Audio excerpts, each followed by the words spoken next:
fazer aquilo que não estava nem no programa e a gente nem observou. A Neuza vai falar sobre a comissão de transição, que foi uma comissão de educação que foi constituída por inúmeros setores da sociedade. Quais foram as propostas apresentadas nessa comissão de educação? E eu vou falar um pouco do contexto atual, das polêmicas, das brigas, das lutas que estão se desenvolvendo pela revogação deste novo ensino médio. E aí um pouco a base legal dessa disputa que está bastante consistente.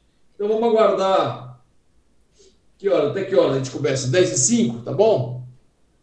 Porque também começar no horário também é uma forma educativa, né? Valorizar os que chegaram na hora certa, né? Tu sabe que seria bom fazer mas tem um pessoal que acha. Falar sobre o MST, tirar algumas dúvidas da gente, esclarecer essas colocações que a mídia tem feito, penalizando o PT, inclusive ironizando o Lula. Seria interessante fazer sobre essas invasões do MST, o que está acontecendo de fato. Isso aí é um pouco lá no território de Alberto, da Bahia, lá, entendeu? Agora a coisa tá... Não é só lá, não. Eu vi que prenderam Rainha aqui no Pontal, a noite passada, no dia de ontem. Eles não estavam nem fazendo, não sei se estavam planejando a ocupação, mas eles não foram presos sem... E eles estão achando muito estranho esse negócio de terem sido presos, né? Mas eu acho, Kátia, que não sei se vai dar hoje, porque a gente sairia um pouco dessa temática, mas acho que um pouco tem a ver com a conjuntura. Como que os trabalhadores vão chegar a uma reforma agrária, né? Eu acho que o que está acontecendo na Bahia já é um indicativo de por onde a gente também tem que ir. Entendeu? Não adianta ficar só conversando. Você tem que ir. Para ter reforma agrária, tem que ter ousadia do movimento e ocupar a terra. A partir daí, estabelece um conflito e um processo de negociação onde for possível. Mas a mídia está alegando que é terra produtiva, que não é terra improdutiva. Sim. Isso aí a mídia vai alegar de qualquer jeito. Claro. Terra produtiva. Eles apoiam o Bolsonaro, né? Terra improdutiva. Agora, tem uma demanda lá na Bahia, foi que esses caras não cumpriram um acordo do governo passado. 2011, parece. Acho que é 2011 o acordo. E aí entrou o Bolsonaro e não cumpriram o acordo, aí o pessoal pegou eles agora para iniciar a conversa, pegaram as fazendas deles novamente. Exatamente isso, Roberto. Então, há uma polêmica ali, há uma dívida de acordo que não foi cumprida no governo Bolsonaro, muito pelo contrário, foi desrespeitada. Acho que parece que o pessoal, a ocupação das fazendas está relacionada a essa polêmica dessa dívida que tinha, que o governo Bolsonaro e a empresa não cumpriu, e eles parece que agora querem fazer cumprir. Mas acho que depois eu vou dar uns informes sobre isso. Quem tiver mais dados aqui, acho que a Kátia também tem, o Alberto também tem, outros companheiros também tem. Poderia dar um informe rapidinho sobre essa situação que está acontecendo com as ocupações do MST. Eu vi alguns vídeos. Tem uma menina muito bonita que comentou no vídeo sobre isso, né? Uma negra bonita. Comentou sobre isso, achei muito bonito o vídeo dela, muito esclarecedor o vídeo dela. Eu não tinha todos aqueles dados, né? Mas foi esclarecedor. Bom, vamos começar a nossa conversa, que nós estamos 2, 4, 7 pessoas, tá bom demais. Dá para começar. Aqui tem o Zé Carlos. Zé Carlos também é professor de filosofia e é um companheiro muito dedicado, inclusive, às tecnologias. Já foi com a gente diretor da Profesp, já tem uma folha de serviço, entre aspas, né? Não tem nada de serviço, tem uma folha de contribuição teórica de estudioso importante também que está conosco aqui. A Rose, todo mundo já conhece também, professora de filosofia, a Kátia também, professora igual eu, de jovens há mais tempo, não aposentados, mas na ativa. O Alberto também é professor da velha guarda, também é aposentado, mas não tem nada de aposento para nós, né? É cama de espinho no dia a dia, não é aposento, é cama de espinho. A Neuza também já é aqui, também é uma companheira da educação aposentada. O Newton é da capital, é isso, Newton? Oi, bom dia. Bom Sim, dia. eu conheço. Bom dia. Inclusive, eu conheço o seu Alberto também. A gente é amigo lá. A gente é amigo lá da sociedade como que é, da Associação dos Amigos da Escola. Hein, seu Alberto? Bom dia, seu Alberto. Bom dia, tudo bem aí com você? Tudo. Prazer em encontrar o senhor aí, hein? Tá bom. Inclusive, o senhor está com uma ótima aparência. Permita dizer, seu Alberto, o senhor está remoçado. O senhor está muito remoçado, nossa. Falaram que eu estou com cara de 90, outros falam que eu estou com cara de... senhor tá... que isso? O senhor, olha, o senhor está muito bem na fita, como disse o pessoal. Nossa, né? Aqui também está o Tassi, que ele se auto-intitulou Preto Lindo, quer dizer, nada de... Né, nada de anormal, Aldo, nada de anormal, nada que não seja real. Não, aí Alberto, fala para ele. É um juízo de valor aí, entendeu? Fala aí, Alberto, que é o sal de Salvador que te deixa assim. É o sal das águas de Salvador, né, Alberto? Que te rejuvenesce, né? A alegria, a nossa alegria da nossa africanidade. Ô, Alberto, aí temos que responder para aquele delinquente lá do Rio Grande do Sul que os tambores nos fazem felizes. Exato, exato. Africanidade é alegria, meu irmão. Pois é, e aquele delinquente lá, né? Que aquilo é delinquente, né? Temos que destruir. Eu sou muito triste, né? Contra a nossa alegria. Então, vamos começar, então, para não atrasar muito aqui. O Alberto, os companheiros entenderem que aqui é o seguinte, nós vamos fazer essa conversa de hoje em 3 momentos. O Alberto vai falar uns 10, 15 minutos, a Neuza vai falar uns 10, 15 minutos, eu também vou falar em torno disso ou menos. E aí depois a gente passa a palavra para tirar dúvida ou para ver o que fazer diante do Ministério da Educação, do governo Lula, como a gente pode enfrentar esse debate.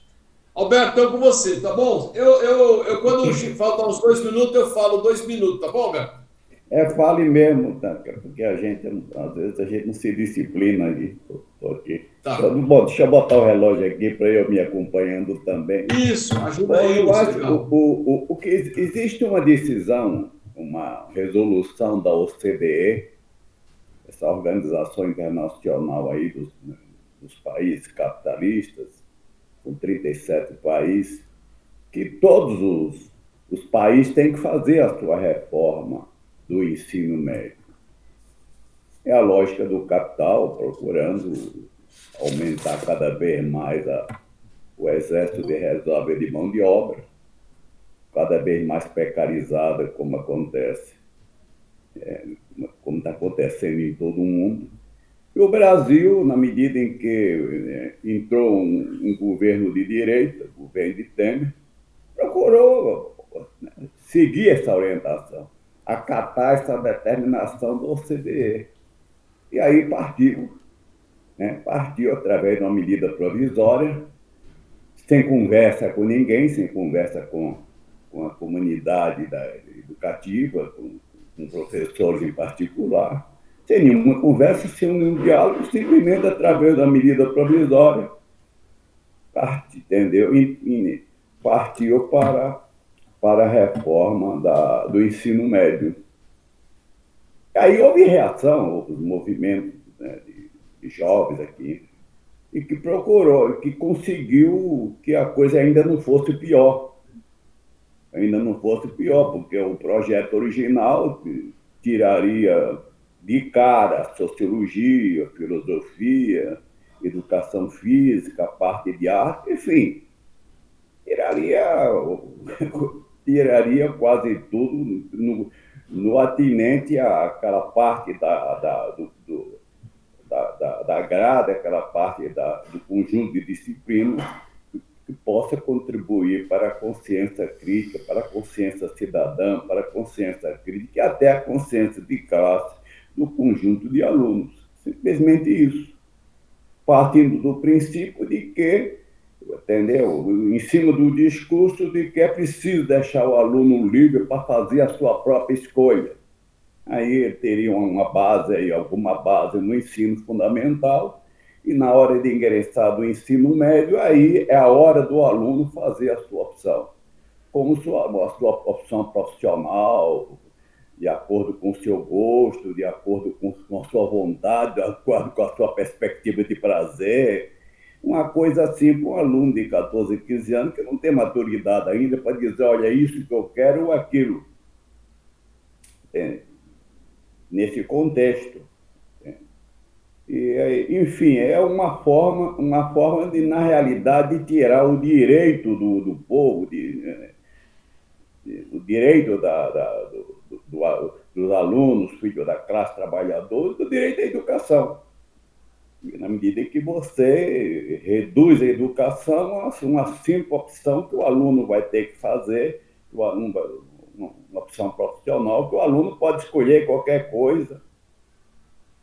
E, inclusive, tem um agravante aí, porque a escolha do aluno depende muito do que a escola pode oferecer. A escola, depende do que a escola... O aluno pode fazer uma opção profissional e a escola diz, olha, eu não tenho condição de oferecer isso a você. Já começa por aí. Inclusive, uma grande diferença, por exemplo, da escola pública em relação à escola privada. Uma escola como o Dante Alighieri, uma grande escola aí da classe média, bom, eu tenho muito o que oferecer. Eu não só em relação a uma opção de um curso técnico, de um curso até com em que o indivíduo possa aprender línguas, eu posso oferecer um conjunto de matérias de forma ilimitada, porque eu sou uma escola de rico, eu posso oferecer tudo isso.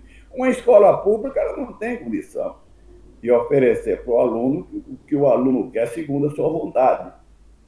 O aluno quer segundo a vontade. Ela não tem condição de oferecer isso. Então, é criado mais um problema, além de você procurar reduzir a educação a um programa em que não contribui para a consciência cidadã, para a consciência de classe, para a consciência crítica. Pelo contrário, entendeu? A intenção clara aí entre o lado ideológico entendeu? Tirar tudo de um projeto educativo que possa contribuir para que o aluno vá além de ser um ser profissional. Um ser profissional segundo a lógica da precarização do trabalho. Porque, inclusive, nessas ofertas que as escolas fazem, inclusive, até uma entidade privada pode dar um curso, por exemplo, com os alunos, admitir que os alunos façam lá queira fazer lá alguma coisa sobre estética, alguma coisa sobre empreendedorismo, alguma coisa sobre mecânica. Isso tá bom. Então, quem vai fazer isso? Contrata-se uma empresa privada, dentro de curto prazo, dá um curso ali precário. Enfim, o objetivo é aumentar cada vez mais a mão de obra precarizada no país, o que ajuda o capital, porque o que é uma exigência do capital, porque quanto mais gente, quanto mais mão de obra estiver à disposição do capital, entendeu? Você tem um aumento enorme do exército, do exército e reserva de força de trabalho e, consequentemente, a mão de obra vai ficando cada vez mais barata, porque é uma questão da oferta e da procura. No fim, no fundamental, o eixo é esse. É acatar uma decisão internacional do capital, entendeu? Dando resposta a a uma reivindicação do capitalismo internacional, e que cada país, com seus governos de direita, vai se acomodando a isso aí, vai dando resposta a isso aí com seus projetos entendeu? De criar uma educação apenas para formar o profissional. É como se o ser humano ele precisasse fosse apenas ser um profissional, ter uma profissão, como se a educação não fosse coisa muito mais ampla do que isso, não estivesse voltada para o indivíduo como uma totalidade. Nesse projeto, o indivíduo é visto como um fragmento. O fragmento que interessa ao capital. O que interessa, você faz a sua opção profissional e é isso que o capital quer de você. Além disso aí, entendeu?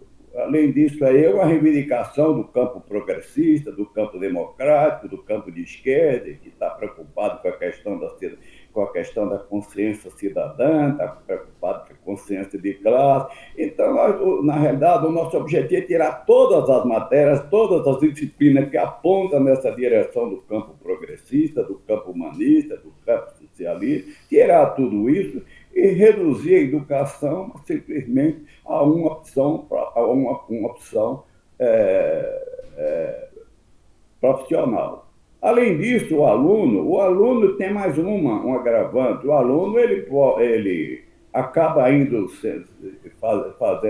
fazer estágio em empresas privadas, sem ganhar qualquer dinheiro, simplesmente ali como se fosse uma mão de obra escrava, o que é mais uma vantagem para o capital.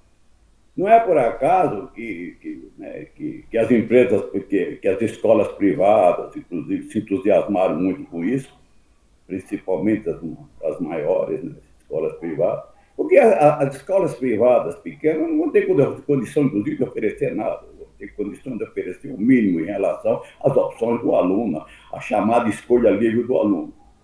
Como se um aluno com 14 anos tivesse condição, com 14, 15 anos ali em cima, a partir do que ele aprendeu ali até no ensino fundamental, se ele tem condição de fazer lá grandes opções. Entende? 2 minutos. 2 minutos. Entendeu? De fazer grandes opções. Então, em linha geral, evidentemente que a gente vai ter que conhecer melhor isso, em linha geral é isso. E o governo, o que é que o governo pensa? O que o governo pensa é apenas fazer uma pequena revisão disso, uma coisa que não está muito clara que revisão é essa, né? Qual é que ele chama, o governo nessas coisas ele chama de o chamado marco regressivo. O que é marco regressivo em relação a essa questão? Eu não acho que o governo ele vai avançar muito nisso, vai depender muito, só para terminar, vai depender muito de uma grande pressão da comunidade educativa, do campo da educação. Sem essa pressão não vai chegar a lugar nenhum, porque o governo está afinado, ele não vai querer contrariar o CDE, isso é uma questão aí de polir, né? Porque se trata de ser um governo mais progressista, que ele vai ao ponto de querer entrar em choque com o que quer uma OCDE, com o que quer os organismos internacionais do capital em relação à questão da educação, não só para o Brasil como para o mundo. Mas acredito que o governo vai avançar muito nisso. Ele pode, talvez, tocar em algum pontinho ou outro. Então, que nos preparemos para grandes jornadas, para grandes lutas, no sentido de arrancar algo que avance em relação a essa questão do ensino médio, que é simplesmente um trabalho para precarizar, para uma mão de obra precarizada, e para precarizar mais, e para precarizar o mais grave, precarizar a consciência do aluno, a consciência do estudante e a própria consciência dos professores em geral. Inclusive, professores que podem ser chamados para trabalhar nesse esquema, inclusive não precisam ser professor. Você contrata qualquer um aí, olha, tem um curso profissional, vamos contratar você por um tempo, não precisa ser pedagogo, não precisa ser nada. É outro agravante da reforma. E você não precisa de profissionais da área, profissionais específicos, você não precisa de dividir a informação pedagógica, você pega um aí, você pega uma empresa, você pega indivíduos aí, entendeu? Que tem algum conhecimento técnico aí, alguma coisa, e vai lá com a sua visão de mundo, entendeu? Ingressa na escola e vai dar o curso, e simplesmente isso. É isso aí. E regra geral, é isso. É uma coisa que demanda mais tempo. Mas o mais importante é que a luta vai ter que ser feita, porque o governo não vai avançar nisso, não. Não vai avançar mesmo. Eu não estou acreditando nisso, não. Até porque, mesmo que ele tenha alguma vontade, ele acha que a coisa não avança no Congresso. Lógico que ele pode partir para uma medida provisória, mas isso não avança no Congresso. Esse Congresso aí não está disposto a mexer em nada, em nenhuma das reformas, né? Seja lá qual for, seja da Previdência Trabalhista, seja a reforma do ensino, não está do ensino médio, não está. Os Congressos, entendeu? Ele vai resistir a tudo isso aí, pelo caráter dele, pelo compromisso de classe que tem esse Congresso, axé. Olha, Alberto, legal. Então, essa é, digamos assim, a tônica do programa do governo do Lula, que o Alberto apresentou, digamos assim, conectado com os interesses internacionais, e se não tiver luta não vai sair. A Neuza acompanhou esse período da transição, como todos nós acompanhamos, e foram formadas várias comissões pelo país, várias comissões com representação variadas, portanto, também foi constituída a Comissão de Educação. Não sei se a Neuza poderia, mais ou menos, sintetizar para a gente aqui, nos 10, 15 minutinhos, que essa comissão apontou, o que ela concluiu, entre aspas. Obrigado, Aldo. Bom dia a todos. Talvez eu não use nem os 10 minutos, porque quando você pega um relatório de uma comissão de educação que esteve reunida durante 2 meses discutindo o problema, que para nós é muito grave, o problema da educação, e produz um relatório de 2 páginas, é muito pouco, é insuficiente. Então, o que eu vejo é assim, quando o Lula foi eleito, nós ficamos, de certa forma, esperançosos, né? Porque há a possibilidade de haver uma abertura para que a gente leve as nossas demandas, né? Então, o que eu procurei ver nesse relatório, durante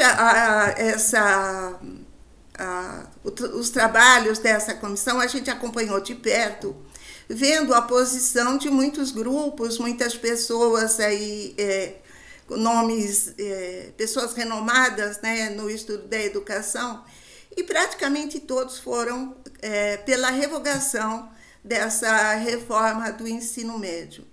E aí, pegando o relatório final dessa comissão, o que a gente vê é que lá não está explícito, não consta, não pede por uma revogação, nem sequer cita a maneira, a forma como foi implementada essa reforma da educação, né? O documento de 2 páginas, ele trata, eu acho que uma grande parte em atacar o governo anterior, que claro que é justo, realmente o governo anterior foi devastador na questão da educação, da ciência, enfim, tudo, né? Então, assim, mas eu acho que para esse documento, para a importância que ele tem, ele poderia ter sido, atacar sim o governo, mas ter sido produzido com mais informações, né? Se a gente pensar que a campanha nacional em defesa da educação, em defesa das ciências humanas, produziu um relatório diagnóstico elaborado no Brasil todo, de 128 páginas, explicando os impactos, né, da reforma do ensino médio, e lá nesse documento não cita, não fala, não traz as demandas que esse diagnóstico trouxe, né? Então, assim, realmente a gente não tem muito o que esperar, não, né?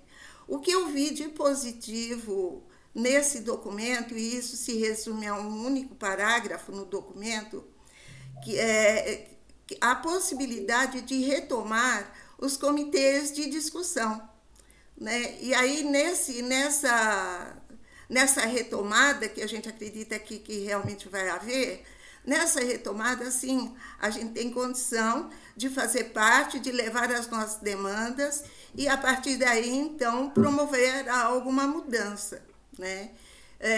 O governo fala em revisão, mas não tem como revisar, né? Não tem como revisar, a gente sabe muito bem, a gente está vendo na prática, porque a gente acompanha os professores na sala de aula, e a gente sabe que não tem como revisar. O que nós concluímos é que tem que ser revogado não só essa reforma do ensino médio, como também a BNCC, que foi feita, construída sem nenhuma participação popular, sem serem ouvidas, né, as instituições que representam os professores em sala de aula e, portanto, atende a um outro, como disse o Alberto, atende a um outro interesse, e não o interesse do aluno ou do professor, que nos interessa, né? Então, nesse sentido, o que eu vejo de positivo nesse relatório é isso, a retomada, né, dos comitês, do ProUni, a preocupação que o governo tem, e isso está muito explícito nesse documento, com a questão financeira, os investimentos na educação, que é claro que é positivo, né, mas não adianta só investimento se não houver uma reforma naquilo que nos interessa, que é a parte pedagógica, né? É a parte pedagógica que está trazendo, que aumenta a desigualdade, que exclui o aluno, que impede o aluno da rede pública de participar com conhecimento, né, em igualdade com os alunos das escolas privadas, né, no Enem e nos vestibulares. Então, se não houver uma revisão da parte pedagógica, tanto do BNCC como dessa reforma do ensino médio, não vai mudar nada. O governo fala em revisar, mas a gente sabe muito bem como é a revisão do governo, né? Uma mudançazinha aqui, outra mudançazinha ali, mas o substancial, que é o ensino em si, ele não vai mexer, ele não vai mudar.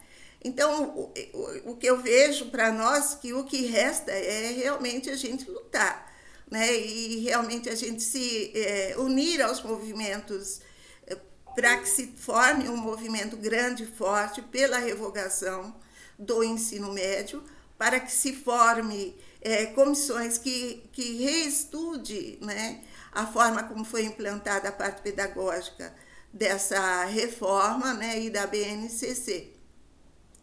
Então, eu acho que, assim, bem em linhas gerais, né, eu acho que é isso, né, o que esse relatório apresenta é isso. De positivo a volta dos comitês de discussão. O governo Temer, logo lá no início dele, havia até o governo Temer o Fórum Nacional de Educação.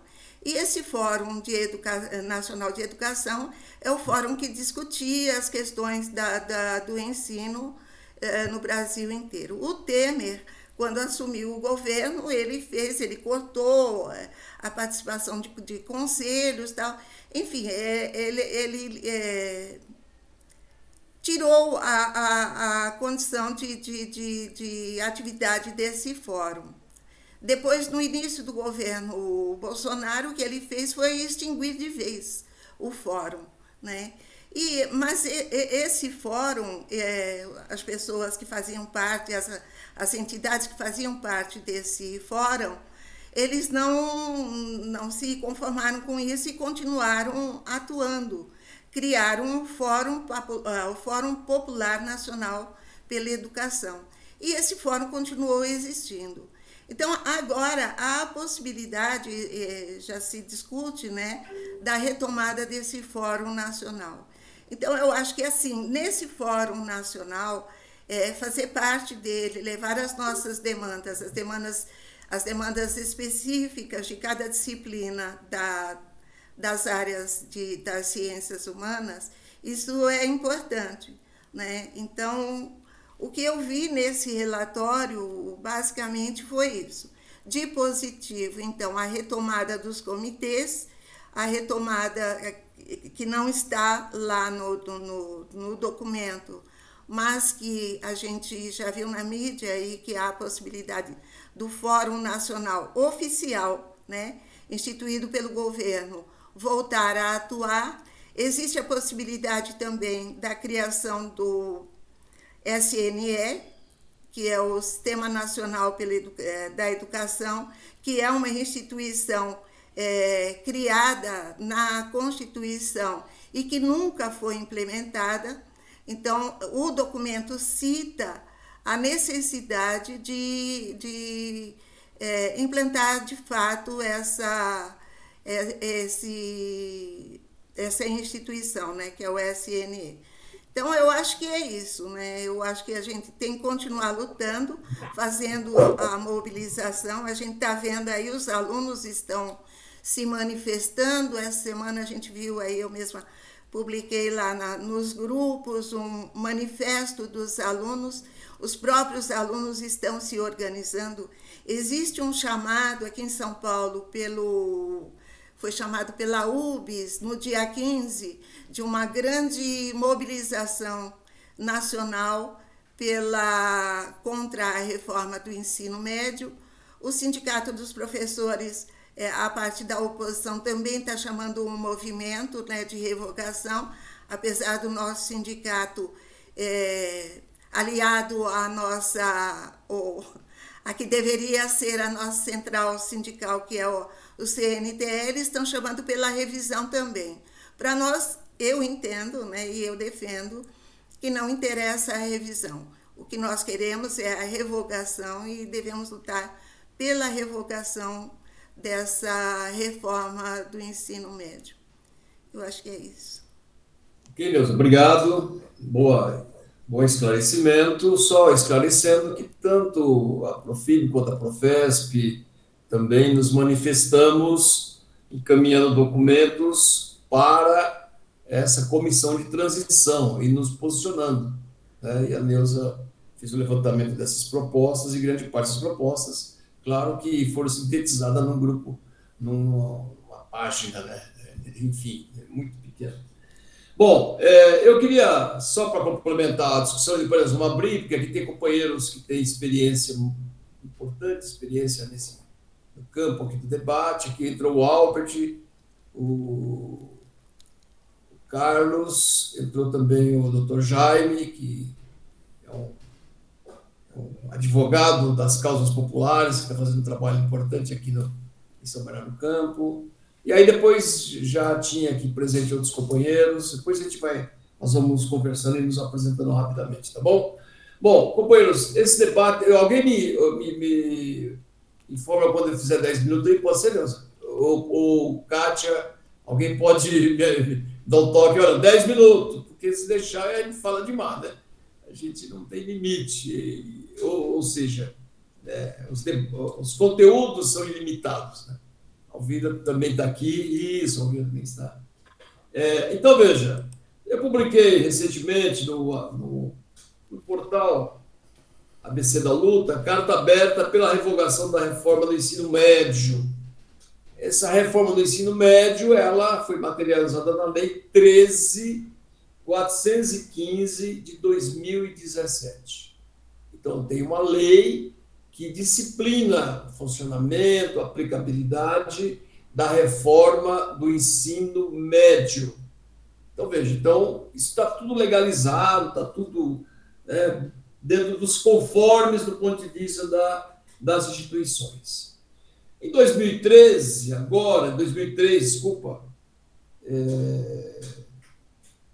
foi feito, né, alguns debates.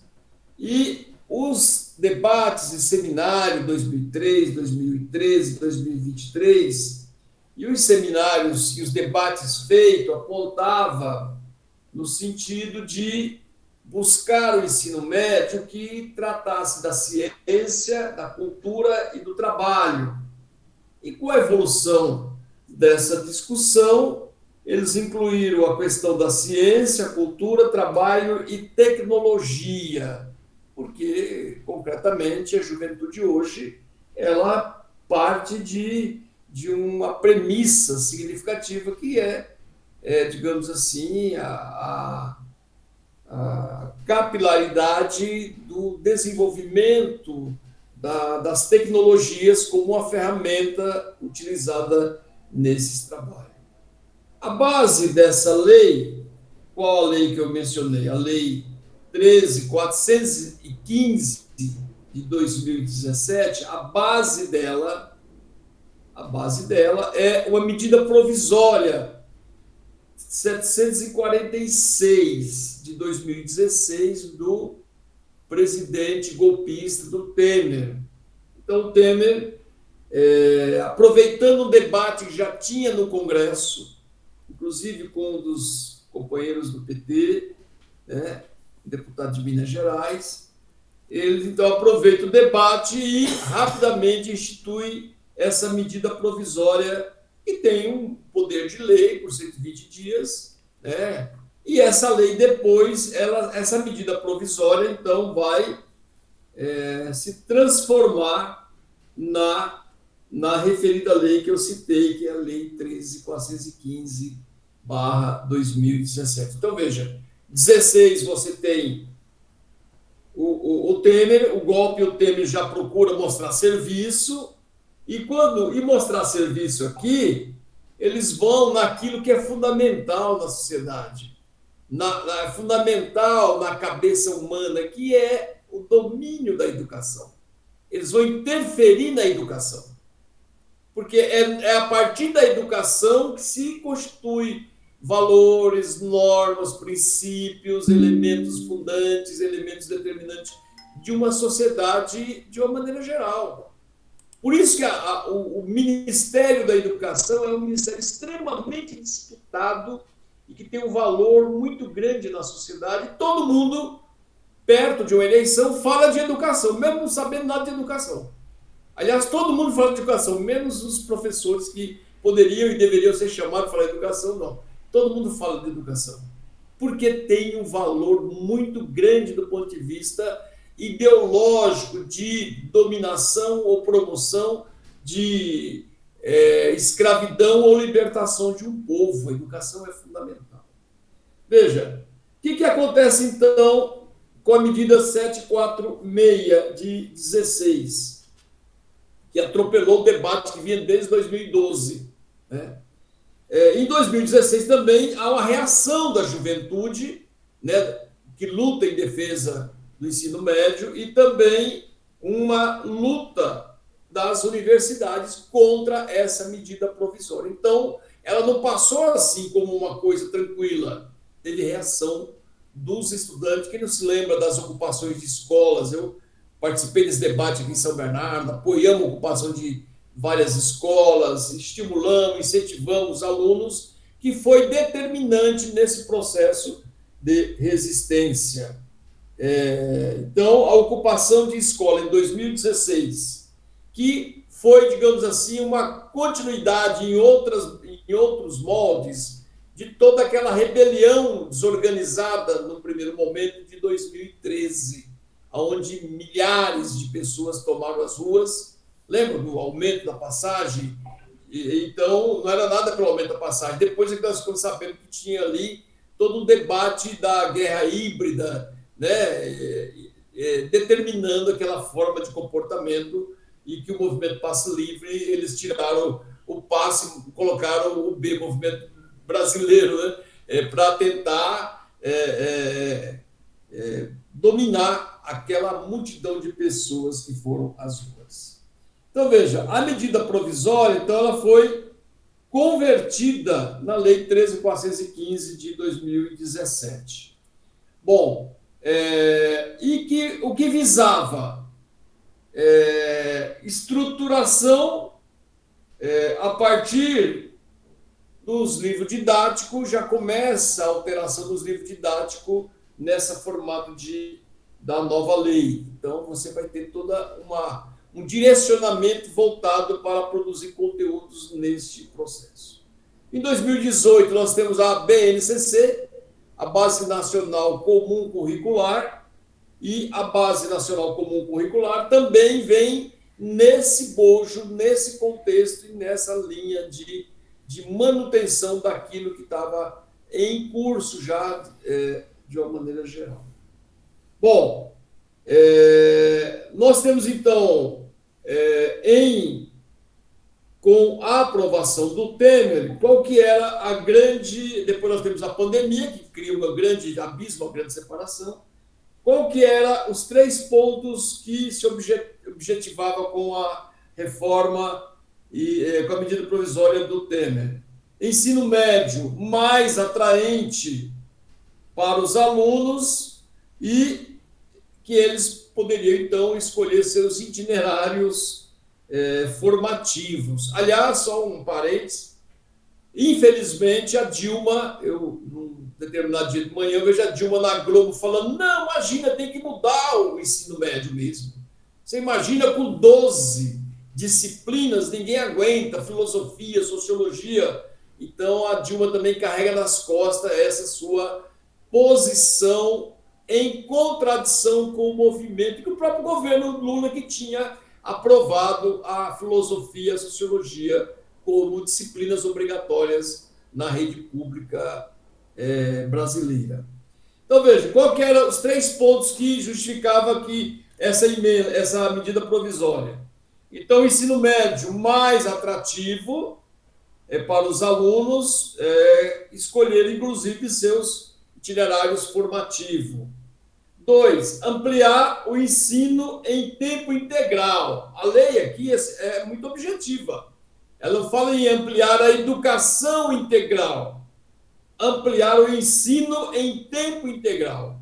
Então, você ensina tudo, qualquer coisa, né, específico e inespecífico, nesse período, e a escola e o tempo integral se coloca como uma condição básica. Terceiro, aumentar o aspecto profissionalizante. Então, eram 3 eixos. Está difícil eu concluir. Então, são 3 eixos que, de certa forma, norteavam a medida provisória que passa para a lei, o poder de lei, né, que a medida provisória tem, mas ela tem que ser votada, se transforma em lei e, a partir de então, passa a normatizar de uma maneira explícita, direta, essa nova reforma do ensino médio que já teve resistência naquele tempo. Bom, qual que é o posicionamento do governo? O posicionamento do governo, certamente engessado e pressionado pelas instituições educacionais privadas, o governo diz o seguinte, nós vamos fazer algumas observações, nós vamos fazer algumas questões, mas nós não vamos revogar. Há uma pressão em todo o país das entidades sindicais, das entidades de classe, pela revogação, contraditoriamente, um dos ministérios, ou o mais conservador no Brasil, do governo Lula, é o Ministério da Educação. E isso é dito pela base do próprio governo, pela POSP, pela CNTE, com várias entidades de classe, tá certo? E que o povo diz, olha, com esse governo, com esse ministro, não tem jeito. Tem gente que já fala, será que precisa ensaiar o Jair? Está na hora do Jair, entendeu? Jair Borges. Então tem toda uma polêmica em torno desse debate. Vai ter um debate agora na CNTE, no Congresso, que vai acontecer, agora nesse mês, E um dos pontos centrais desse Congresso vai ser a revogação ou não dessa lei, né, que é introduzir o ensino médio brasileiro. Bom, mas nós estamos pedindo para revogar e ficar o quê no lugar do ensino médio? Né? Ficar o quê? O que nós estamos propondo, o que o movimento está propondo, é revogar e tendo como base a LDB, que é a Lei 94, 96, se eu falei na memória, de 1996, e a LDB, que tinha já uma proposta que era insuficiente, de fato era, mas essa lei, concretamente, a base de partida é essa lei que existia, que ela foi aprovada, a alteração da Constituição da LDB, que ela foi aprovada em 96, para concluir 93, 94, 96. É isso mesmo, Carlos. Obrigado. 93, 94, 96. Eu lembrava do 94, mas o 93, você tem razão. 93, 94, barra 96. O que acontecia em 96? Em 98 você teve a Constituição, né? Uma nova Constituição brasileira, que foi uma Constituição progressista. Então, essa base de 96, dessa lei de 96, é a base onde ela estabelece os princípios de uma legislação e de um comportamento que direciona a questão educacional no Brasil. Então, nós queremos, a partir desses pressupostos, avançar o debate no país para um novo ensino médio. Então, nós queremos revogar, mas reivindicando a base 93, 94 da reforma da LDB de 96, que é a Lei 93, 94/96, que foi no momento de bastante participação popular, bastante movimentação social, que avançou num debate que foi o debate da questão da Constituição de 88, que eles chamam de Constituição cidadã. É isso, então, eu termino por aqui, e aí fica aberto a conversa para todos e todas aqui ajudar nesse debate, nessa conversa nossa. É isso. Está aberta a palavra para complementos, para... Enfim. Kátia? Ô, Aldo, posso falar um pouquinho? Pode falar. Oi? Posso? Então, sobre essa questão do novo ensino médio, etc. Eu estou vivendo uma situação... Desculpa, eu estou fechada porque eu não estou tão adequada. Eu estou vivendo uma situação na escola que se transformou em PEI agora, num processo totalmente antidemocrático. A diretora fez tudo por debaixo do pano, e houve lutas da PUESP, etc. De repente ela chegou e, com o aval dos profissionais que estavam lá, principalmente o pessoal de categoria O, ela conseguiu montar o projeto PEI e implantar na escola. E aí, tudo isso que você falou foi colocado assim, para os professores, né?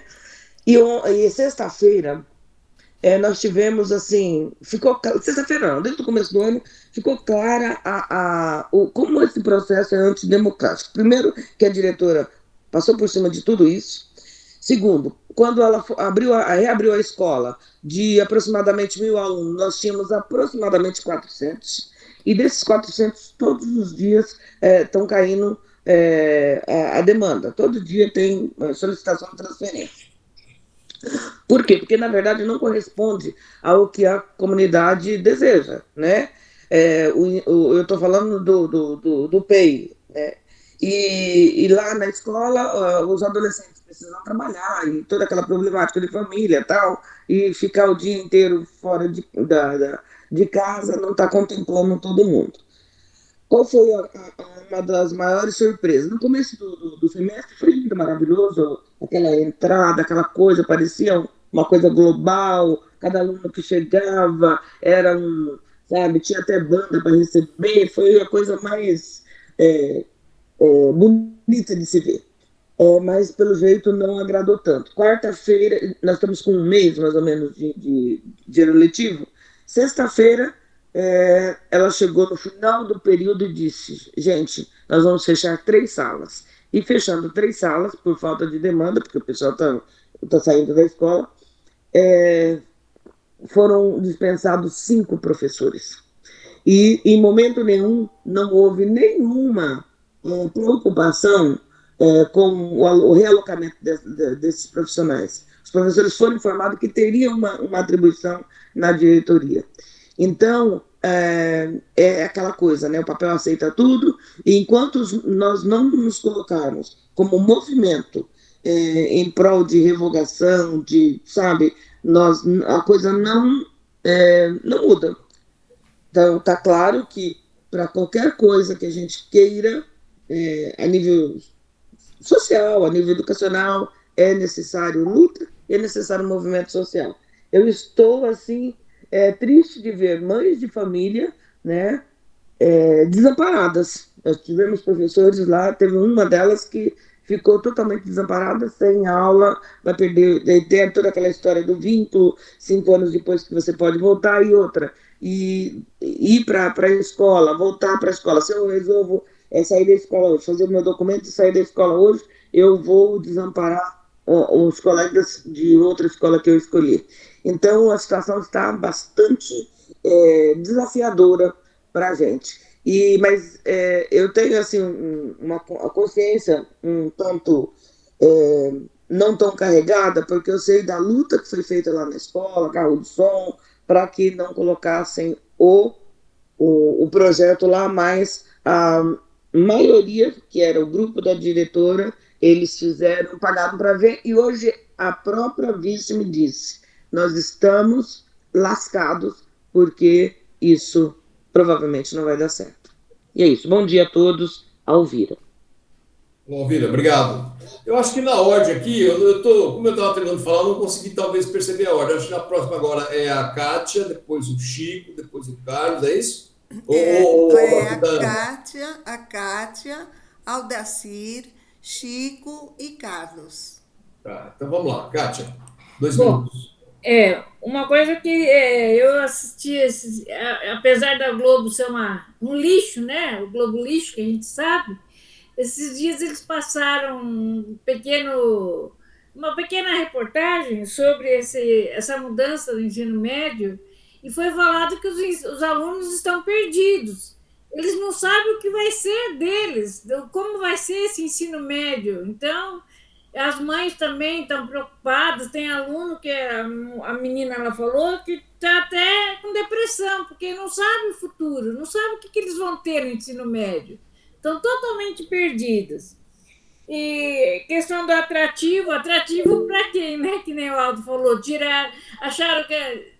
alegaram que seria um monte de matérias, só que tiraram as principais, as matérias importantes para a formação do aluno, e botaram um monte de coisa que não vai servir nada para o aluno, né? Principalmente para a população pobre. Eles querem só formar mão de obra barata para trabalhar sem ter direito nem a visão de lutar pelos seus direitos. E esse ensino de tempo integral é diferente da educação integral. Mas o que eu mais queria me reportar é em relação ao tuitaço que foi feito na quinta-feira para a revogação do ensino médio, né?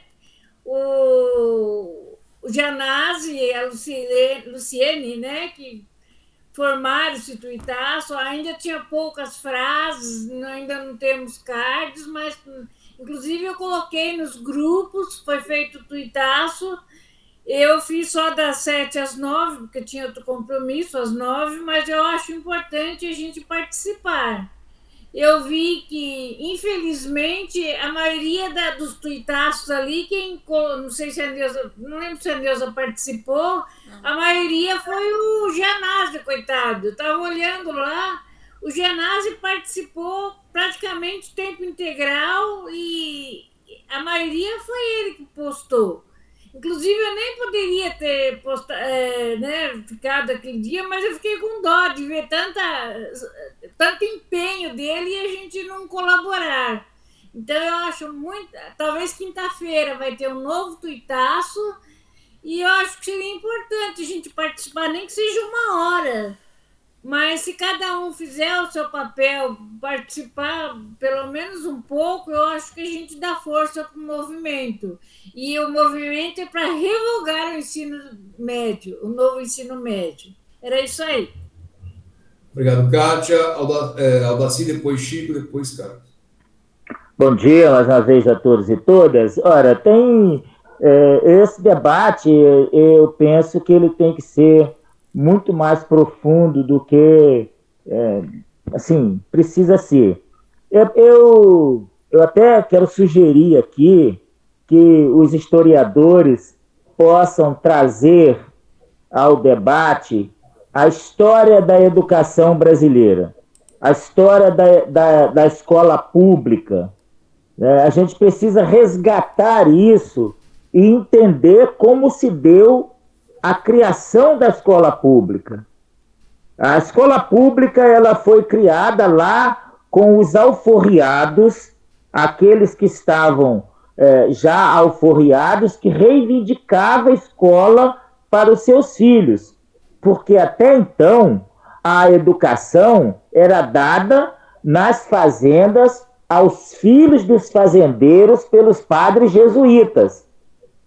Não existia essa função de professor, professora. Portanto, quando criaram essa situação, a expressão dar aula, que até hoje ninguém trabalha, só dar aula. Então, quem dá não precisa de salário, porque está dando. Então, esse é um conceito que a gente tem que começar a desvirtuar isso. Então, quem dava aula? Quem dava aula eram as mulheres dos funcionários da alfândega, do Banco do Brasil e do Exército, que dava aula, e era literalmente dar aula. E aí, o que acontece com isso? Para quem que eles davam aula? Para os filhos dos trabalhadores escravizados. Qual era a intenção de formar uma classe, uma categoria pensante naquele momento? Nenhuma. Portanto, a situação dessa escolarização, ela vem no sentido de ensinar o sujeito a cartilha do A, E, I, O, U, né, o abecedário, pronto, porque eles não precisariam de mais do que isso. Esse era o conceito pensante à época. E esse conceito...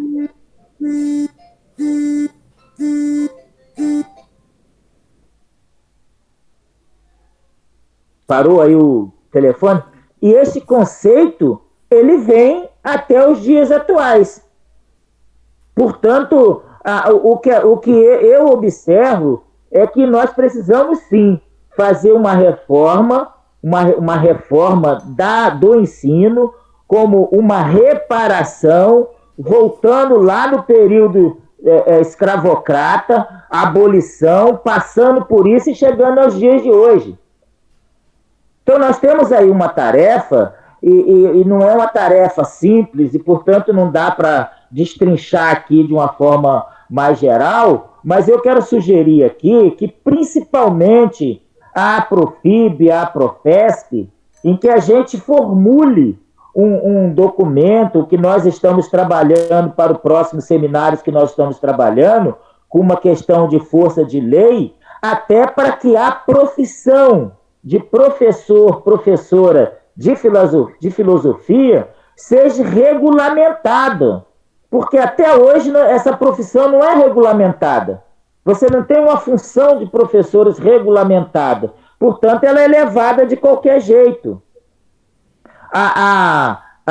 Nós estamos vendo o que acontece na sociedade. Portanto, para nós que somos dirigentes da Aprofib, e o Chico está aí como dirigente da Profesp, Aldo também, precisamos sim, Aldo, participar do congresso da CNTE, mas levando essa nossa proposta a ser, de fato, uma proposta de regulamentação da profissão, fazer com que essas funções, a sociologia, a filosofia, ela seja parte integral, integrante do ensino. Isso é uma proposta. E a outra coisa, para concluir, é assim, o que a gente observa, e que parece que eu estou observando, é que há uma luta de classe nesse processo da educação. Os diretores, diretoras de escola, principalmente as diretoras, diretores e diretores que são há muito tempo diretores da escola, eles se colocam como donos da escola e o trabalhador, o professor, a professora, é empregado deles. E eles agem como patrões. Então, há uma luta de classe colocada nesse processo diretor, professor, professora, diretor, diretor. É isso que a gente observa. E aí, como que a gente trabalha isso para que essa situação ela venha para dentro desse nosso debate como trabalhadores de uma forma geral? E aí a gente precisa ter essas questões mais explícitas entre nós. E aí a proposta é essa, é a gente trabalhar essa questão principalmente a partir da luta de classe, mas da luta racial. Não dá para dissociar a questão racial de classe, raça, classe, da questão da sociedade. E fechando aqui, é preciso observar que esse debate, essa luta, ela começa a se dar a partir dos governos do PT, que traz uma certa mudança, que coloca filho de trabalhador, de trabalhadora, filho do pobre na universidade, e aí começa a haver disputa com a elite, porque essa classe trabalhadora começa a ter condição de disputar de igual com esses caras. E eles começaram a dar golpe, e os golpes vêm em cima disso, ok? Ok, mas, gente, vamos assim, ó, nós temos um tema da discussão, senão a gente fica tergiversando e tal. Acho que toda a proposta é bem-vinda, mas vamos tentar aprofundar o tema específico da nossa conversa, tá certo? É o próximo, o Chico, depois o Carlos. Tem um diretor aqui, o Carlos é diretor, depois ele vai falar, então não é? Tem companheiros que estão comprometidos com a luta também. Chico. Seu microfone está fechado, Chico. Bom dia. Bom dia. Então, eu cheguei um pouco atrasado, porque eu estava na outra reunião, e lá atrasou também. Eu só queria complementar um pouco a fala do Aldo, né? Lembrando que nessa luta toda, nós estamos vindo desde os anos 80, né?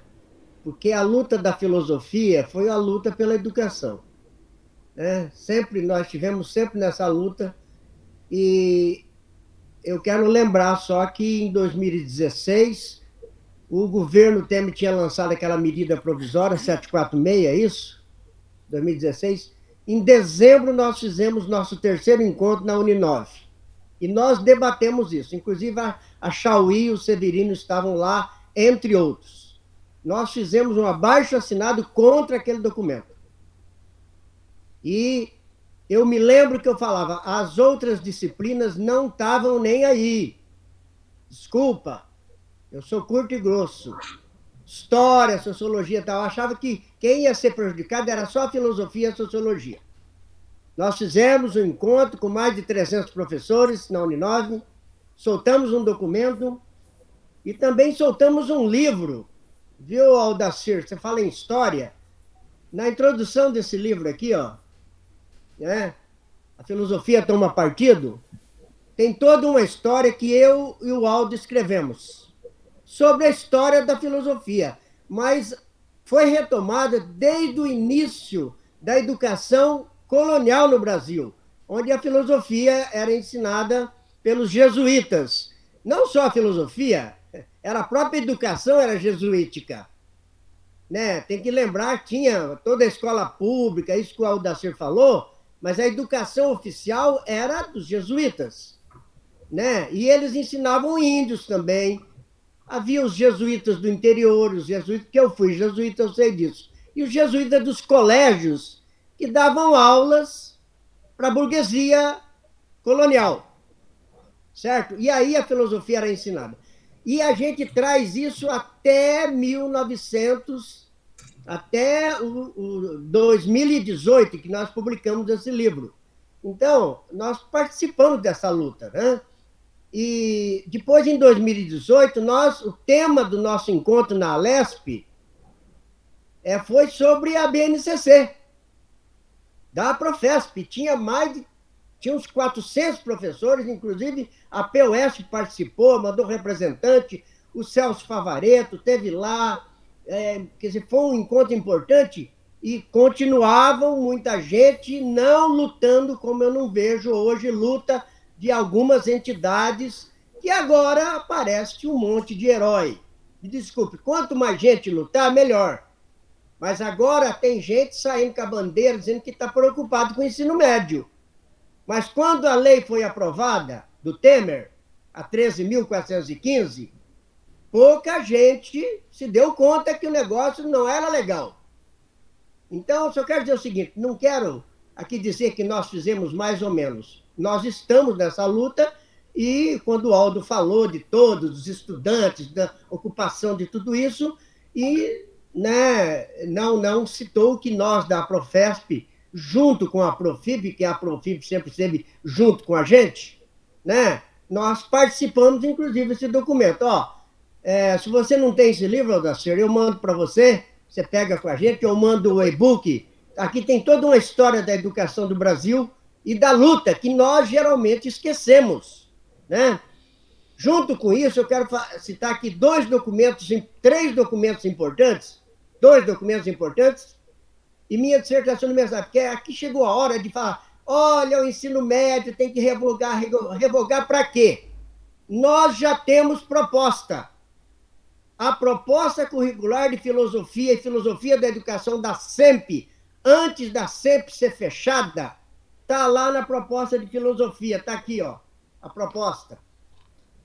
Aqui tem todos os fundamentos da educação. O problema não é se é ensino em tempo integral ou se não é. O problema é a concepção de educação que está por trás. E a concepção da Lei 13.415 não dá para aceitar. Tem que dizer assim, nós não aceitamos, não é porque tem itinerários, não é porque tem isso, não é porque não sei o que lá, é porque a concepção é neotecnicista fajuta. Pior do que o tecnicismo da ditadura militar da Lei 5.692. Tem aqui, ó. Na proposta curricular de filosofia de 92, foi jogada no lixo. E é oficial do Estado de São Paulo. Os fundamentos do ensino de filosofia no segundo grau. A educação e a formação escolar. Problema e sentido da tarefa educativa no segundo grau. O lugar e a especificidade da filosofia no segundo grau. Isso está também na minha dissertação de mestrado de 97. Qual é a concepção de educação? Não é esta dessa reforma, é por isso que nós somos contra. Não tem remendo novo em pano velho. Essa concepção é neotecnicista, fajuta, e o Aldacir falou muito bem, é da escola dualista, uma escola para pobre, uma escola para os filhos dos trabalhadores para formar mão de obra barata, e uma escola para os ricos, a USP, a Unicamp, a Unesp, as federais vão ficar para os ricos, de graça. Está entendendo? Enquanto que os pobres jamais. Você acha que com esse currículo os filhos dos trabalhadores vão ter condições de fazer uma FUVEST? De fazer um vestibular da Unicamp? Não! O meu filho passou.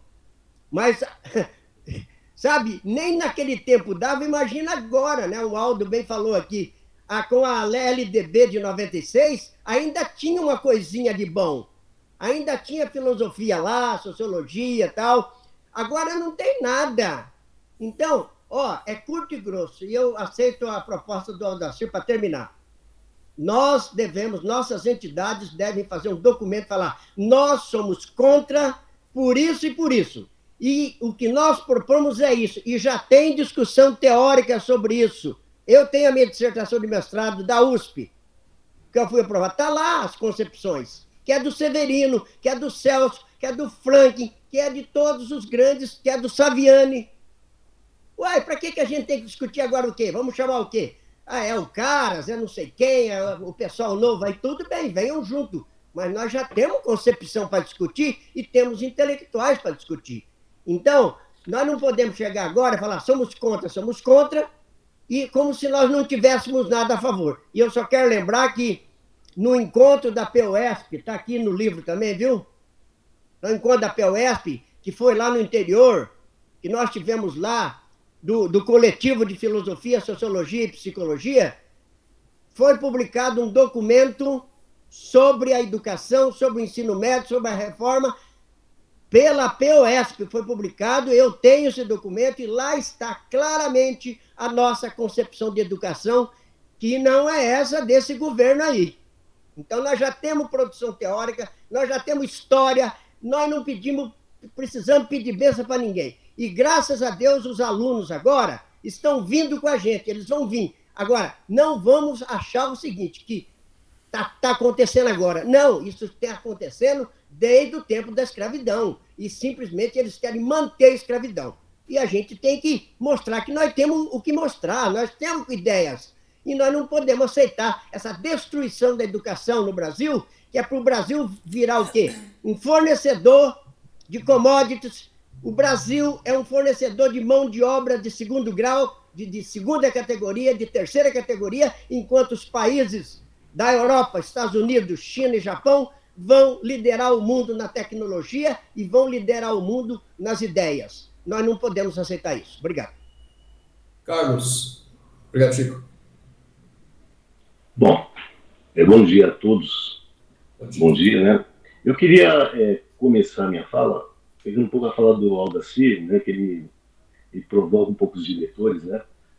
E eu, na condição de um dos operadores da implementação do ensino médio na rede pública estadual, eu acho que a fala do Aldacir é isso e muito mais do que isso, Aldacir, essa questão que os diretores são donos da escola, né?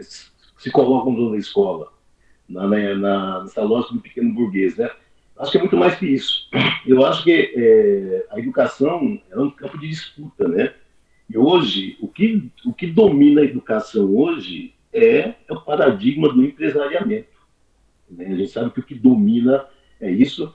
Até Demetrio Fabiani fala que a reforma do ensino médio, de certo modo, ela é uma contra-reforma pautada pelos empresários orgânicos e intelectuais orgânicos a partir dos institutos que buscaram uma linguagem neutra da educação. A gente pega o Instituto Todos pela Educação, Instituto Lama, né, e outros institutos, que hoje eles que dão o tom do que é educação. E o tom está justamente nesse paradigma da aprendizagem, que tem muito a ver com a fala do Adalberto, quando fala que a contra-reforma ela visa ser mais atrativa ao estudante. Ela visa dar protagonismo ao estudante, né? Na verdade, nessa linha do empresariamento, a ideia é incutir no estudante que ele pode ser um empreendedor. Mas, empreendedor do quê? Da uberização, da pauperização do trabalho, né? Então, eu penso, por exemplo, a gente vê agora na reforma do ensino médio do Estado de São Paulo, os estudantes de ensino médio têm 3.000 horas de estudos ao longo dos 3 anos, né? De 2.400 horas anteriormente que eles tinham para a formação geral básica, hoje eles têm 1.800 horas de educação geral básica contra 1.200 dos itinerários formativos, que é para formar os empreendedores do quê? Que a gente se pergunta, né? Por exemplo, no 3º ano, os estudantes só têm 10 aulas de FGB, de formação geral básica. 10 aulas e 25 aulas de itinerário formativo, né? E a gente tem que operar isso numa precarização complicada. O que eu queria... Eu estou sendo muito sucinto na minha fala, porque o tempo é curto, né? A Neuza traz uma questão que tem que se pensar na reforma, na questão pedagógica. Eu como operador dessa reforma, a minha proposta hoje, e eu procuro trabalhar isso nas reuniões de planejamento, a gente tem uma posição política. E aí eu tenho como referência alguns pesquisadores aqui do Brasil, a exemplo da Mantoan, da Unicamp, e alguns outros pensadores, que a gente precisa fazer uma defesa do ensino, porque o ensino ele remete a nós profissionais, né? A aprendizagem a ter um viés de formar aprendentes, empreendedores e consumistas. Eu penso que nosso primeiro papel, e talvez o sindicato fazer essa luta, é de que nós somos profissionais do ensino e nós sabemos ensinar bem, sabe? Eu acho que é preciso que a gente faça uma defesa política, valorizar o profissional, né? Porque, na verdade, com o empresariamento, essa coisa de protagonismo, o professor passa a ser um mero facilitador, podendo ser substituído por uma pessoa de notório saber, né? Então, a nossa defesa é de que a gente sabe fazer o melhor da profissão. É a defesa política do ensino da profissão em detrimento dessa linguagem da aprendizagem, de formar empreendedores para quê no mundo neoliberal, né? Então, eu, enquanto operador, enquanto servidor público, eu sou o tempo todo pressionado, e aí que está a questão, que a coisa é muito maior que posicionamento de diretor, assim, que ele é um pequeno burguês. Nós somos pressionados, e está na legislação, de que a gente é responsabilizado se a gente não dá conta de monitorar o professor, de dar resultados para a escola. A gente, o tempo todo, a fala que vem de cima para baixo é que somos responsabilizados se a gente não consegue dar conta das demandas postas pela SEDUC. Então, acho que a coisa é muito... Aí é o diretor sente pressionado, e ele também pressiona quem está ali na base, quem está na sala de aula, que é o professor, né? Mas a minha fala sempre é o seguinte: nós temos que nos defender, nós temos que ser corporativistas, defender a nossa profissão enquanto sabemos ensinar, né? E eu penso que a nossa luta tem que ser no chão da escola, começar por aí, se contrapondo a esse paradigma que se tem hoje instalado, que é a aprendizagem, que é habilidades, que é esse diabo a quatro aí, tá bom? Minha fala é essa. Obrigado. Obrigado, Carlos. Vocês estão vendo aí que o Carlos tem uma vasta experiência como gestor, como diretor, enfim, está sempre atenado aí nas novidades. Bom, gente, nós são já 11h20, praticamente. Como não tem mais solicitação de palavra da fala aqui que eu estou observando, eu queria, então, retornar para o Alberto com as suas considerações em 5 minutos, depois a Neuza, e nós vamos fechando aqui a nossa conversa. Pode ser? Alberto? Eu acho que Aldo, Chico e Neuza, a gente fazendo uma síntese de tudo do que eles disseram, etc., entendeu? As propostas que eles colocaram, eu acho que vocês três deram mais ou menos a linha do que deve ser feito. Aldo colocou a necessidade no lugar da reforma do ensino médio atual, que pelo pouco que eu entendo disso, eu acho que entendeu? Simplesmente o que deve fazer uma luta contra contra o estudantado, é um projeto, na realidade, contra o povo brasileiro, na realidade, se a gente for levar isso mais a fundo. Mas Aldo colocou a necessidade não só da gente se opor mas o que colocar no lugar, avançar um debate nesse sentido. Chico falou do acúmulo que já existe em termos de lutas nessa direção, na direção da revogação, da negação efetiva. E Neuza colocou, por exemplo, um dado importante, isso aí, evidentemente, a gente já pode, o governo abre espaço para isso, ele trabalha nessa direção, que é a questão da participação popular, que é a questão do diálogo com os diversos movimentos, e aí vem a importância dos comitês. E Neuza vai mais longe quando ela fala da questão do Fórum Popular. Eu não vejo a possibilidade de um resultado nessa luta, nessa movimentação de todo o professorado e de todo o estudantado, se não tendo como ponto de partida, espécie de um encontro nacional, né, através do Fórum Popular, do encontro nacional, entendeu? Com o objetivo de tirar, né, de tirar os caminhos de luta, de trabalhar a questão da proposta substitutiva. Então, eu acho que essa questão do Fórum Popular, eu acho que deve ser tratado como um ponto essencial. Ou todos os movimentos organizados se encontram num determinado fórum, de onde se pode tirar uma unidade de todo o professorado, entendeu? E do próprio estudantado. Sem esse encontro, eu vejo que cada movimento, cada setor vai fazer o seu movimento e há uma tendência, entendeu? Se não se trabalhar essa questão da unidade nacional, que o movimento ele se dê de forma fragmentada e, consequentemente, não vai chegar a grandes resultados.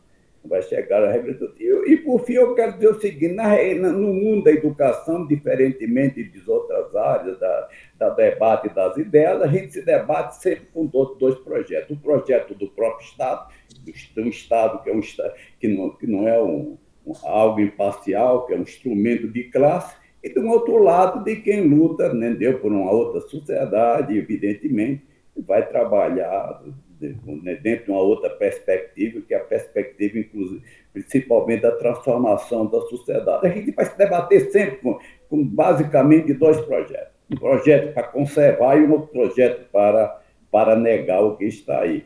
Isso é uma coisa que está colocada para nós, isso é determinado ou não por cada um de nós, é determinado pela história, é determinado pela luta de classe, e resta a gente, né, ao tomar consciência da necessidade disso, procurar avançar em termos práticos em relação, entendeu, ao que deve ser feito por um novo mundo. É isso aí.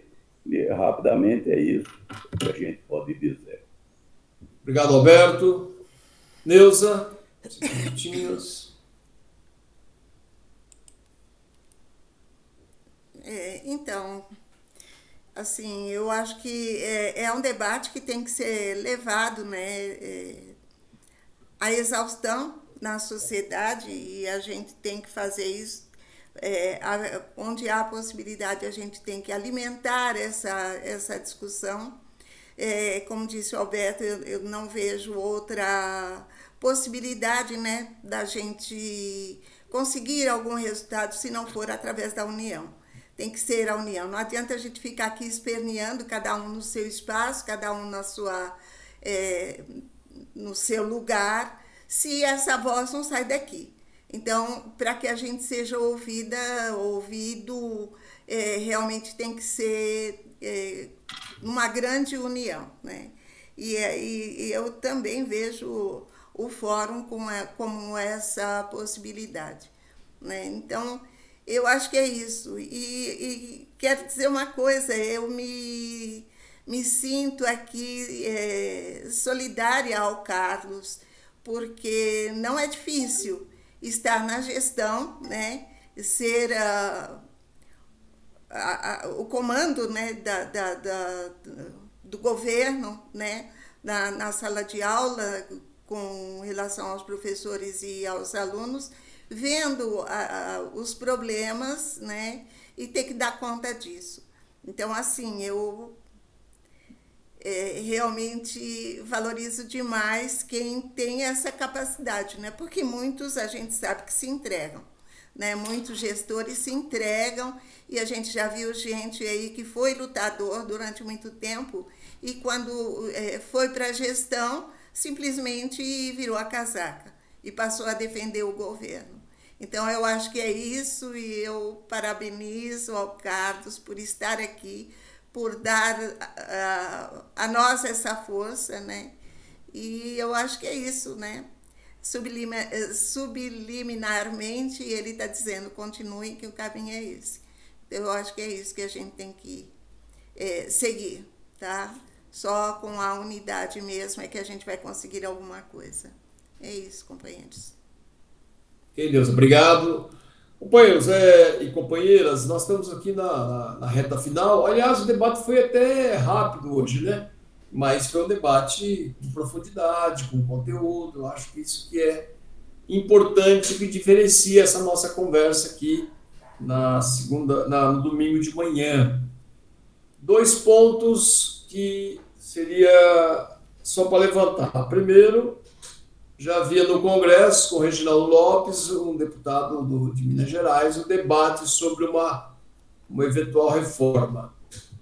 Nós temos, então, a medida provisória 746 e 16 do Temer, que já avançou, atropelou o processo e avançou nessa imposição.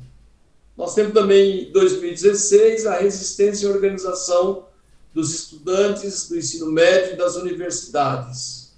Nós temos, em 17, só recapitulação rápida, recapitulando aqui, a 13.415 de 2017, que é a lei do novo ensino médio. Em 18, a BNCC, 2018, a BNCC, e com o governo Lula, claro, depois tivemos um período de adaptação da pandemia, né?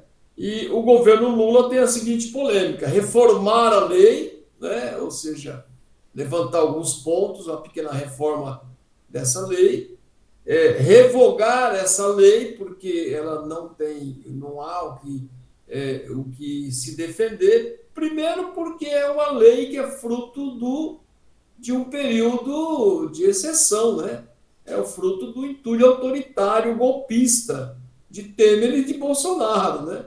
Quer dizer, o Temer dá o golpe, né? Viabiliza uma medida provisória que se transforma numa lei, o ministro da Educação implementa essa lei, a BNCC não foi amplamente debatida, por exemplo, em São Paulo, teve um encontro da BNCC no AMB, nós inviabilizamos a realização daquela audiência pública. O Calegari estava lá, que é um dos companheiros, dos professores que organizava esse nível de ministério. O Calegari estava lá e nós inviabilizamos, lotado a AMB, nós inviabilizamos a audiência pública, porque não foi amplamente divulgada e tinha critério para acessar o plenário. Ou seja, que educação que é essa que se não pode entrar estudante, que não pode entrar o professor? Como que é isso? Então, nós temos uma trajetória de luta que é uma trajetória fantástica de educadores com E maiúsculo, né? De educadores com E maiúsculo. Então, mas, de qualquer forma, é esse debate que nós estamos acompanhando nesse momento. Reformar uma lei, né? Que é a 13.415, revogar essa lei, porque, além de tudo, constitui neste período de exceção que é um período deprimente para a história brasileira, é fruto do golpismo, né? É a implementação do golpe, né? Literalmente, ou revolucionar o processo. Nós temos que ir para cima, né? Não tem outra saída. Por enquanto, nós estamos fazendo esse acúmulo de debate, as discussões em torno desse movimento. O movimento certamente tende a se dividir. Eu penso que tende a se dividir entre quem quer reforma e quem quer revogar, tá certo? Eu percebo isso, que algumas posições mais firmes em relação à revogação já começa a ficar um pouco atenuado, já começa a repensar, porque vem do governo Lula, porque o governo Lula... Aí tem toda uma narrativa que nós conhecemos, a que se presta, né? A quais os interesses, né? Porque não dá. Inclusive, há uma contradição. Há uma contradição na medida em que você tem o Paulo Freire como patrono da educação. O patrono da educação, né? Paulo Freire, que propõe um combate sem trégua à educação bancária e uma educação libertadora, uma linha filosófica, pedagógica libertadora. Não tem como compatibilizar com uma perspectiva neoliberal, que é a perspectiva do ministro da Educação, de manter o que está. Então, há um choque de interesses, de leitura, inclusive de perspectiva de mundo. E mais, o Lula só é possível combater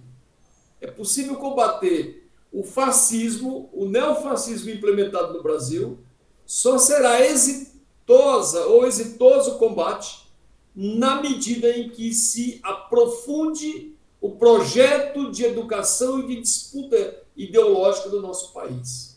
Senão não vai ser exitoso no campo, mesmo progressista, da sociedade. E, por último, a nossa responsabilidade pedagógica e teórica, ela diz o seguinte: nós não somos aventureiros. O que existia na Lei 93/94 de 1996 era um amplo acúmulo e debate em defesa da educação pública, que depois essa lei faz uma alteração na Constituição e, principalmente, nós vamos ter uma Constituição de 88 bastante progressista em relação às constituintes ou constituições anteriores. Então, qual é o ponto de partida? O ponto de partida é tira para não pensar nada, não. O ponto de partida é retomar a partir dos princípios, daquilo que está consignado já nas nossas lutas a partir da 93/94/96. Gente, é isso. Uma boa semana de luta, conscientização e participação das companheiras, das mulheres, das guerreiras, das lutadoras. Nós queremos aqui estender a todas as companheiras nosso abraço fraterno de luta, né? Dizer da necessidade urgente do empoderamento ainda mais das companheiras, para que nós possamos construir uma sociedade antagônica aos valores, interesses e princípios que hoje existem. Eu queria ver se o Carlos poderia preparar, porque o Carlos, enquanto educador singular, né? Porque quantos diretores a gente consegue ter num debate com a gente aqui? Quase nenhum. E o Carlos bate cartão todo domingo de manhã com a gente aqui. Isso aqui é o que a Neuza disse. Nós queremos destacar a participação de todos, mas, nesse caso, o companheiro que tem esse papel importante. Talvez discutir o que já tem sido muito questionado. Que tipo de gestão que nós defendemos? Uma gestão através do concurso público, uma gestão do QI indicada pelo governo, que não faz mais concurso público, ou eleição direta para a gestão das escolas. Esse é um debate antigo, mas frequentemente as pessoas têm questionado qual é a posição que nós defendemos, tanto na filosofia quanto na educação de uma maneira geral. É um tema polêmico. Eu não sei se o Carlos teria condição para domingo que vem ajudar nessa polêmica aí. Ele necessariamente não precisa colocar a sua opinião, mas claro que ele não vai também se omitir. Que é um tema importante, que diz respeito é um contraponto fortíssimo ao assédio institucional que existe hoje na educação. É aquilo que ele disse. Eles são pressionados de cima para baixo, sem nenhum filtro. Muitas vezes o diretor ou o gestor pressiona ainda mais, quer ser mais real do que o rei. Pressiona ainda mais para poder as coisas acontecerem. O chicote comendo nas costas dos trabalhadores e das trabalhadoras. Mas a gente pode acertar isso durante a semana, entendeu, Carlos? Vamos ficar tranquilo aqui. Tá bom, gente? Um abraço para vocês. Vamos ainda, eu tenho que fazer minha comida aqui também. Hoje eu tenho que lavar roupa também. É um sofrimento danado, mas faz parte da vida, não é isso? Obrigado, um abraço. Domingo que vem tem mais, viu? Vamos retomar agora. Obrigado, Alberto, e eu, todos os colegas que estão aqui. Falou, Carlos. Até domingo. Obrigado. Valeu, gente. Valeu.